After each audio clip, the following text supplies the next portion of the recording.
अच्छा बच्चे, starting with the name of Allah Almighty, हम अब थर्ड न्यूमेरिकल की तरफ आ रहे हैं चैप्टर नंबर 3 के।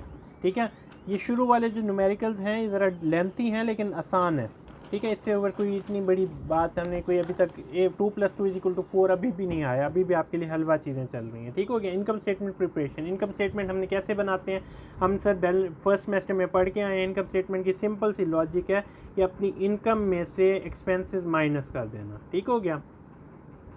अब हम इसी चीज़ को प्रॉब्लम नंबर 3 में डिस्कशन करते हैं इसके ऊपर।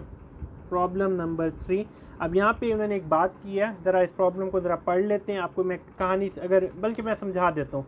इसमें एक बात की है कि एक मैनेजर है कंपनी की, ये कंपनी की जो एक वर्कर है जिसने अपना CPA अकाउंटिंग का कॉन्सेप्ट कोर्स मुकम्मल किया है। मैं नाम बता देता हूँ, कैथी चैन। कैथी चैन ने एक बिज़नेस शुरू किया जिसमें वो खुद काम करती है। उस बिज़नेस कोई ना कोई रेवेन्यू क्रिएट करता है। उस रेवेन्यू में से उन्होंने अपने एक्सपेंसेस पे करने होते हैं। जब एक्सपेंसेस सारे पे कर लेते हैं तो एट द एंड उनके पास नेट प्रॉफिट बचता है। ठीक है, उस प्रॉफिट में से क्योंकि उन्होंने गवर्नमेंट को भी सेटिस्फाई करना होता है, वो टैक्सेस पे करते हैं। उन टैक्सेस के वो जो पहले प्रॉफिट आया था that was tax net profit before tax. After the removal of tax उसके पास एंड में बचेगा नेट प्रॉफिट आफ्टर टैक्स। अब हम इसमें जो चीज़ें डिस्कस की गई हैं वो ज़रा पढ़ लेते हैं। वो कहते हैं कि CPF her completed her full year in business during the year she billed 3,60,000 for her accounting services। उसने अपने आप को बिल किया कि मैंने जो काम किया इसके लिए मुझे 3,60,000 मिलने चाहिए। ठीक है, हम उसकी जो रेवेन्यू कह लें या उसकी सैलरी कह लें या उससे जो प्रॉफिट हुआ वो हमारा आया 3,60,000 का। ठीक हो गया। अब इसमें से हमने बहुत सारी एक्टिविटीज़ या बहुत सारे एक्सपेंसेस माइनस करने हैं। ये मैं प्रॉब्लम नंबर 3 डिस्कस करा रहा हूँ। ठीक हो गया।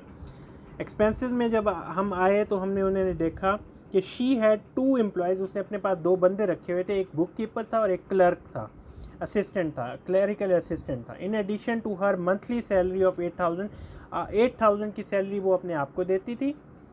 मिस्टर चैन पेड, बल्कि ये अपने आप को नहीं देती, मिस्टर चैन के बारे में बात करी, नहीं अपने आप को ही देती थी। In addition to her monthly salary, उसने अपने आप को सैलरी 8,000 पर मंथ दी हुई थी। तो अपने आप को टोटल सैलरी कितनी देती थी, 8,000 को मल्टीप्लाई कर दें 12 के साथ तो 80 एंड 96,000 तो सैलरी उसकी अपनी आप की बन जाएगी, कैथी चैन की बन जाएगी।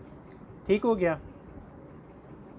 96,000 की सैलरी उसकी अपनी बन गई, लेकिन उसके 2 असिस्टेंट्स हैं, उसकी सैलरी अलग है। तो पहले तो हम सैलरी के नाम से यहाँ सैलरी लिखते हैं। सैलरी यहाँ पे 96,000 आप कैथी चैन की माइनस कर दें, फिर यहाँ पे सी लिख दें कैथी चैन। फिर सैलरी हम माइनस करते हैं उसके क्या नाम है बुक कीपर की, BK लिख दें। अच्छा, BK की सैलरी आप देखें कितनी देती है, chain paid a salary of 48,000, उसकी आप सैलरी 48,000 माइनस कर दें। ठीक है, फिर हम सैलरी माइनस करते हैं उसके क्लरिकल असिस्टेंट की, क्लरिकल CA लिख देते हैं, क्लरिकल असिस्टेंट उसकी सैलरी है 36,000। साथ साथ बच्चे न्यूमेरिकल्स को सॉल्व करते जाएं, यही न्यूमेरिकल पेपर में आ रहे होंगे। ठीक है, तो इसीलिए ट्राई करें कि आप चीज़ों को समझ सकें। ठीक हो गया, ये हो गया। उसके बाद employment taxes and benefit cost of miss and her employment total 34,600।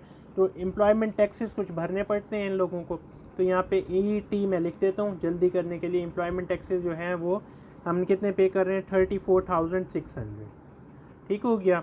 उसके बाद expenses for office supplies, office में बॉल पॉइंट आ रहा है, पेन आ रहा है, स्टेशनरी आ रही है, कुछ और ख़र्चे हो रहे हैं, तो ऑफिस सप्लाईज़ के लिए उसने कितने खर्चा कर लिया।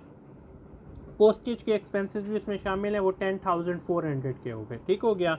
For year in addition miss and spend 17,000 during the year on tax deductible travel and entertainment associate with client and visit and new business development. हम इंसानों को एक नाम देते थे, आपका जो नाम आपके जहन में आए, मैं एंटरटेनमेंट के नाम का एक अकाउंट क्रिएट कर लेता हूँ। वो कितना है, 17,000 का। ठीक है, एंटरटेनमेंट हो गया, उसने ट्रैवल की वगैरह वगैरह, उसके एक्सपेंसेस 17,000 आ गए। उसके बाद है लीज़ पेमेंट। अब लीज़ का कॉन्सेप्ट क्या है, बच्चे कहेंगे कि सर ये लीज़ क्या होती है। जब कोई बड़ा मैं आपको एग्जांपल देता हूँ कि मैंने एक रोड बनानी है, रोड बनाने के लिए मुझे बंदे चाहिए और मुझे एक रोड रोलर भी ख़रीदना होगा। अब रोड रोलर तो है महंगा, तो मैंने क्या किया, किसी कंपनी के पास गया, मुझे कहा कि यार ये रोड रोलर मुझे दे दो, मैं आपके रोड रोलर को इस्तेमाल करता हूँ और बाद में मैं आपको ये रोड रोलर रोड बनाने के बाद वापस कर दूंगा। उस रोड रोलर के ऊपर जो मैं उन्हें किराया देता हूँ ना, ये वो मैंने वो रोड रोलर मैं उससे लीज़ पे ले रहा हूँ, इंस्टॉलमेंट है एक लिहाज की, तो मैं उस पर इंस्टॉलमेंट देता हूँ 10,000, तो ये लीज़ पेमेंट होगी, ठीक है, ये किस्म की इंस्टॉलमेंट है। तो वो जो भी बिज़नेस इस्तेमाल या जो भी बिज़नेस कर रही थी उसमें कुछ लीज़ पेमेंट्स उसकी करनी थी। Lease payment for office space rent, उसने जो स्पेस रेंट पे ली थी 2700 की, वो क्या करती थी उसके ऊपर 2700 लीज़ पेमेंट करती थी पर मंथ, ठीक है। आप 2700 को मल्टीप्लाई कर लें 12 के साथ, ठीक है।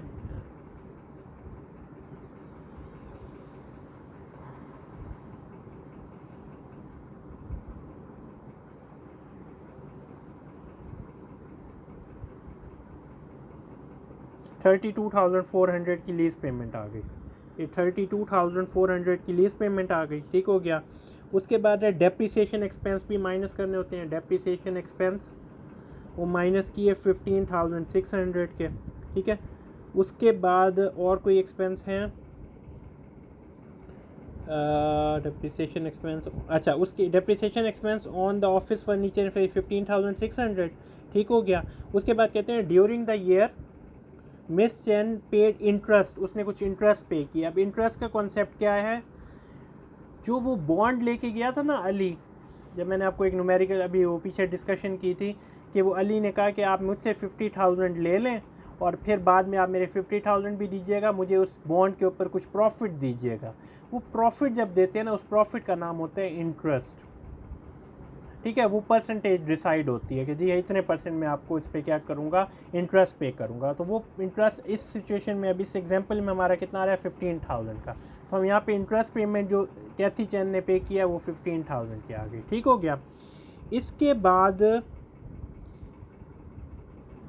On the 1,20,000 borrowed to start the business, उसने किसी बैंक के पास गई होगी या कहीं पे भी हो गई होगी, उसने बैंक्स के लिए 1,20,000 का उधार लिया होगा, उस उधार पे उससे क्या चाहिए 15,000 का इंटरेस्ट पे करती है, ठीक है। She paid an average tax rate उसने 30% पे किया। अच्छा, अब टैक्स कब देना है, पहले आपने इस सारी चीज़ों को, ये सारे आपका 3,60,000 के अंदर जो ये सारा आपका रेवेन्यू में से ये सारे खर्चे माइनस करें आप। जब आप ये सारे खर्चे करेंगे आपके पास आएगा net profit before tax. Net profit before tax जब आप माइनस करेंगे तो 55,000 आपके पास प्रॉफिट आएगा, ठीक हो गया।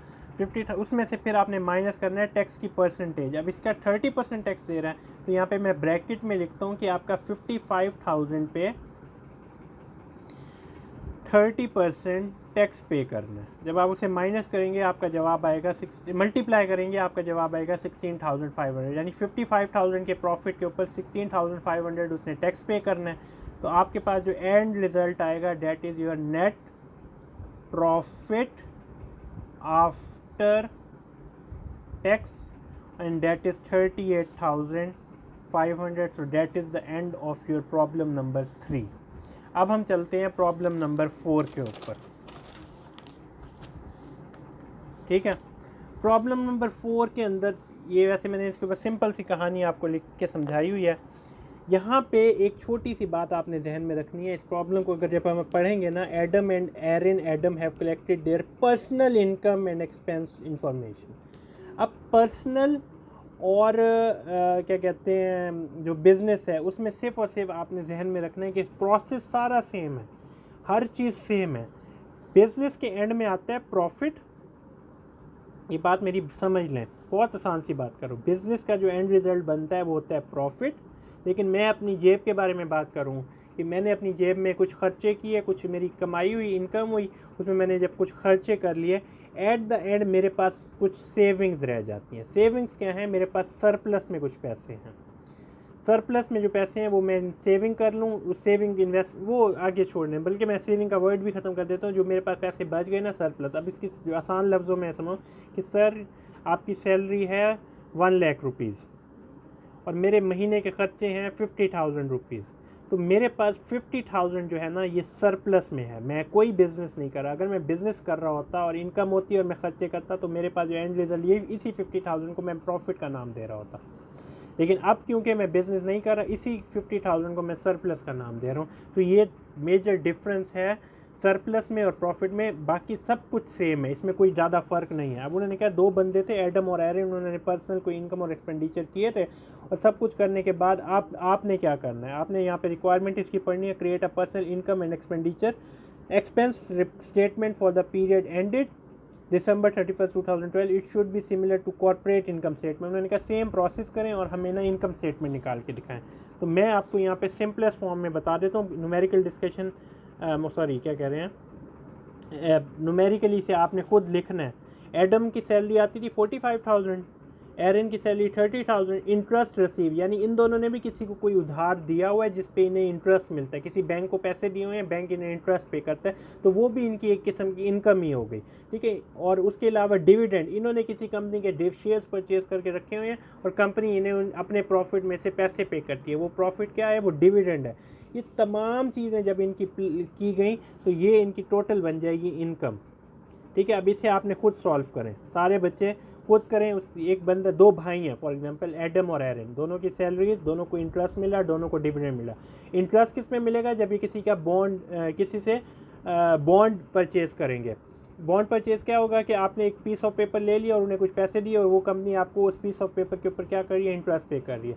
एक और पीस ऑफ पेपर लिया जो शेयर्स थे, बॉन्ड नहीं थे, शेयर्स थे, उस पर जो पैसे मिलेंगे वो डिविडेंड मिलेगा। तो ये चारों चीज़ें जब आप एडअप करेंगे तो ये टोटल प्रॉफिट आए। 45 and 30 will be equal to 75, 70 and 155 and 75,650, 75,650 is the total income. अब इसमें से आपने माइनस करनी है एक्सपेंसेस। इसके अंदर आप सारे एक्सपेंसेस माइनस करें। ऑटो इंश्योरेंस कुछ के पैसे 600 पे करते हैं, होम इंश्योरेंस के साथ 750 पे करते हैं, ऑटो लोन पेमेंट करते हैं 3300 की, मॉर्टगेज पेमेंट कुछ करते हैं वो 14,000 की, यूटिलिटी बिल पे करते हैं 3200 के, ग्रॉसरी ख़रीदते हैं घर की 2200 की, मेडिकल इंश्योरेंस 1500 की वो लेते हैं, प्रॉपर्टी टैक्स पे करते हैं, इनकम टैक्स पे करते हैं, क्लोथ्स और एसेसरीज़ खर्चे पे 2000 रुपये खर्चा होता है, गैस और ऑटो रिपेयर के ऊपर 21, एंटरटेनमेंट का खर्चा। ये तमाम expenses you have to remove them, ये माइनस करते जाएँ घर के खर्चे।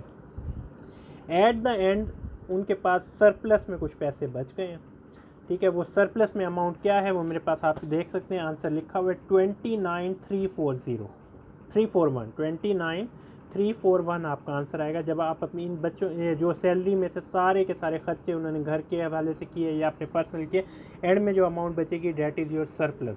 तो सरप्लस 29,341 का आ गया। अब ए रिक्वायरमेंट हमारी पूरी हो गई। बी रिक्वायरमेंट में कहते हैं did Adam family has a cash surplus और डेफिसिट। तो आपका जवाब सर सिंपल क्या आ गया, सर सरप्लस में जवाब आया, ठीक है। बी पार्ट भी हो गया। सी पार्ट देखें, if the result is surplus how Adam family use the surplus.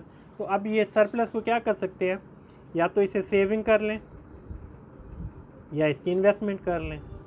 मेरे पास यही होगा ना, मेरे पास मैं कुछ घर की नई चीज़ खरीद लूँगा या मैं उसे ये यानी आपने इन्वेस्ट कर दिया, आपने कहीं और किसी कंपनी का बॉन्ड खरीद लिया या शेयर्स परचेज कर लिया, या आप उसे घर में सेव करके रख दें। तो ये आपके ऊपर है। सी पार्ट बहुत ही आसान है, आपने इसके ऊपर अपनी डिस्कशन या अपनी व्यू पॉइंट देना है कि वो सरप्लस के पैसे जब आपकी सैलरी 100 रुपये हो और आपके खर्चे 50, जो सरप्लस 50 में बचेंगे उसका आप क्या करेंगे। तो that is your end of problem number 4।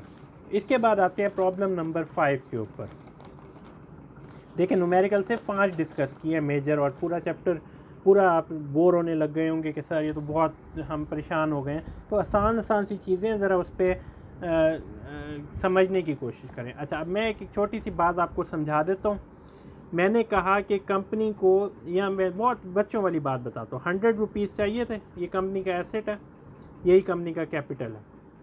लेने के लिए 50 रुपीज़ आपने क्या किया, आपने डेट लिया, उधार लिया, उसके लिए आपने बॉन्ड इशू किया, आपने किसी को कहा एक पीस ऑफ पेपर मुझसे ले जाओ सफ़ा और मुझे 50 रुपीज़ दे जाओ।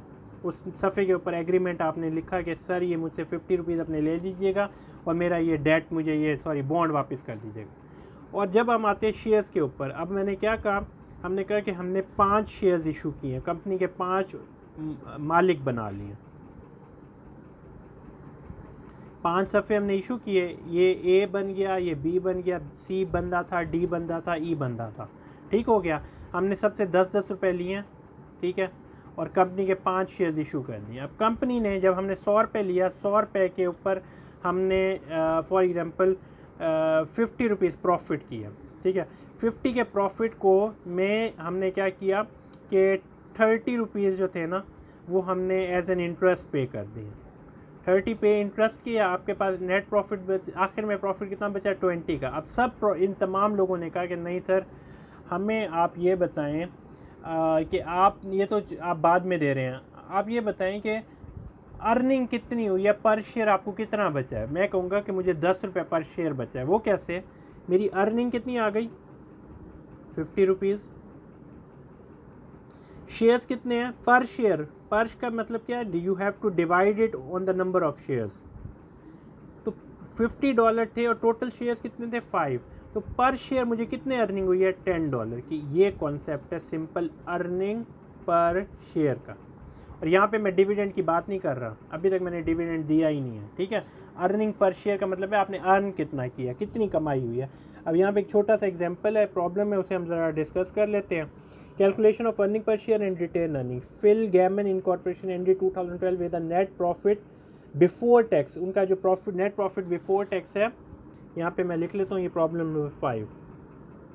नेट प्रॉफिट बिफोर टैक्स जो है वो है 2,18,000 का, ठीक हो गया।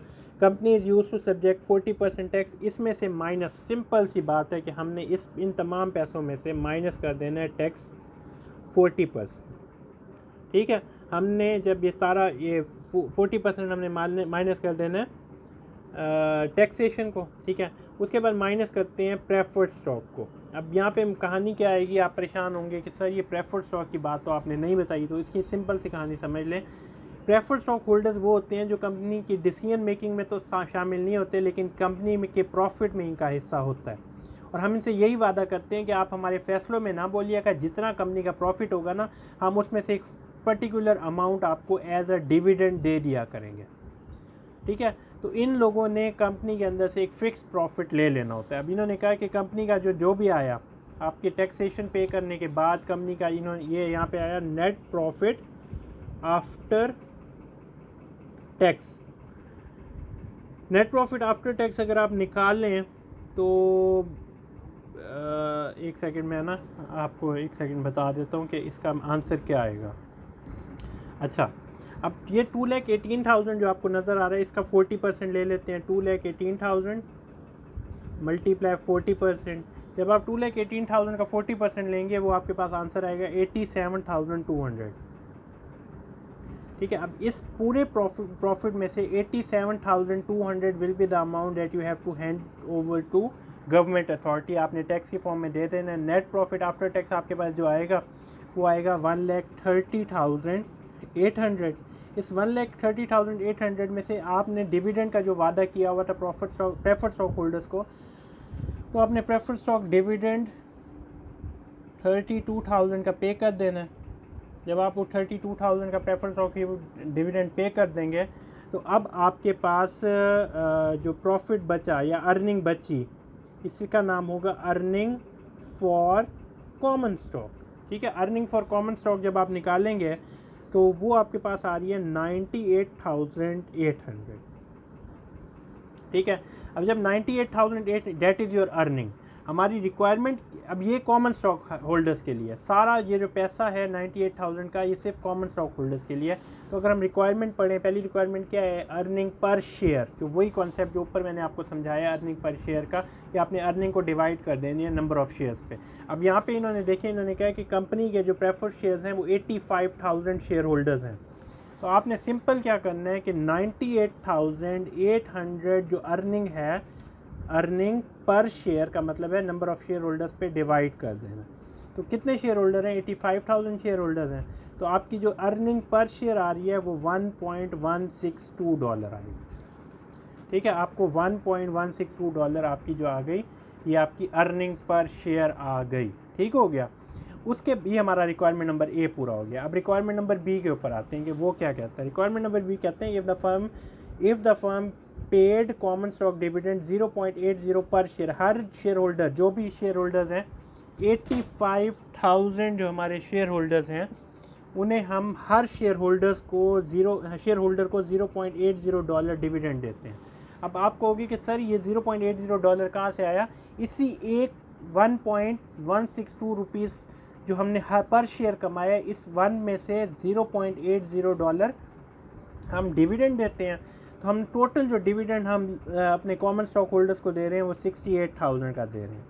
ठीक है, अब बात क्या है, उन्होंने दोबारा समझें। If the firm paid 0.80 per share, how many dollar would go to the retained earning? तो कंपनी की रिटेन्ड अर्निंग कितनी बचेगी, अब हमने वो बतानी है। तो हम सिंपल तरीके से कहते हैं कि सर कंपनी की जो अर्निंग थी, ये मेरी बात यहाँ पे दोबारा समझ लें, कंपनी की जो अर्निंग थी वो थी 98,800, जिसमें से 68,000 जो थे हमने एज ए डिविडेंड दे दिए। तो मैंने कहा ना, यही 98,000 के दो पार्ट बनेंगे, एक या तो डिविडेंड दे दी जाएगी या इसमें से पैसे रिटेन कर ली जाएंगी, और दोनों भी हो सकते हैं कि कुछ पैसे डिविडेंड के फॉर्म में डिस्ट्रीब्यूट कर दें, कुछ रिटेन कर ले कंपनी। तो डिविडेंड कितना दे दिया? 68,000। तो बाकी रिटेन अमाउंट कितनी रह जाएगी?